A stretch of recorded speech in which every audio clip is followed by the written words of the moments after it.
ดีพ่อแม่พี่น้องป้องปายเบิดทุกคนเนาะ FC ทางช่องบ่ภูมิ Channel เนาะมื้อนี้บ่ภูมิก็สิมาสรุปเนาะสำหรับแนวทางรัฐบาลไทยเนาะงวดวันที่1มิถุนายน68ครับพี่น้องเนาะมาเบิ่งชุดสรุปนำกันเนาะพี่น้องเนาะสำหรับ1มิถุนายน68เนาะครับเนาะก็มาเบิ่งนำกันเลยครับสำหรับชุดสรุปเนาะพี่น้องเนาะสำหรับชุดงบน้อยก็ว่าได้เนาะพี่น้อง1มิถุนายน68นะครับเด้อ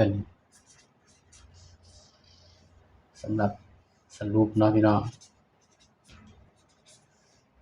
สรุปตามไทยเนาะพี่น้องเนาะรัฐบาลไทย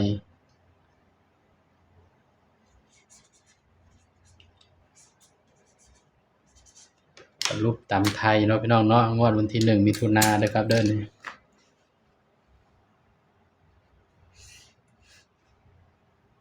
บ่ภูมิเขียนบ่งามเนาะพี่น้องเนาะลายมือบ่ภูมิบ่งามพี่น้องสำหรับชุดสรุปเนาะครับเนาะนี่ ชุดสรุปเนาะพี่น้องสำหรับเด่นเนาะพี่น้องเนาะ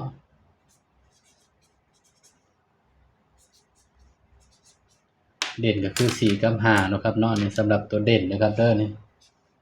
ชุดสรุปเนาะพี่น้องเนาะเด่น4กับ5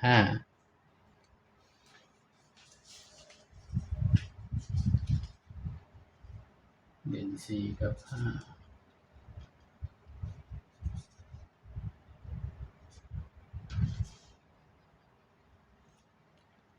นะ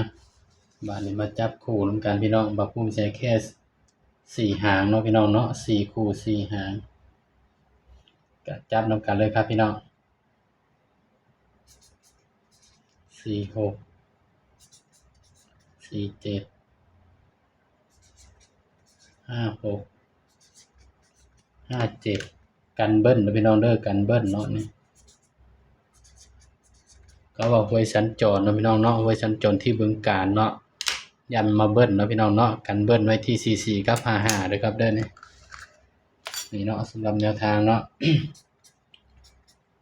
นี่คือชุดสรุปเนาะครับเนาะนี่มักก็ตามเด้อพี่น้องเด้อบ่มักก็เลื่อนผ่านเนาะพี่น้องเนาะสำหรับ3ตัวมิดเดียวเนาะพี่น้อง341นะไผมักก็แคปหน้าจอไว้เป็นแนวทางเลยนะครับเด้อนี่สำหรับแนวทางเนาะ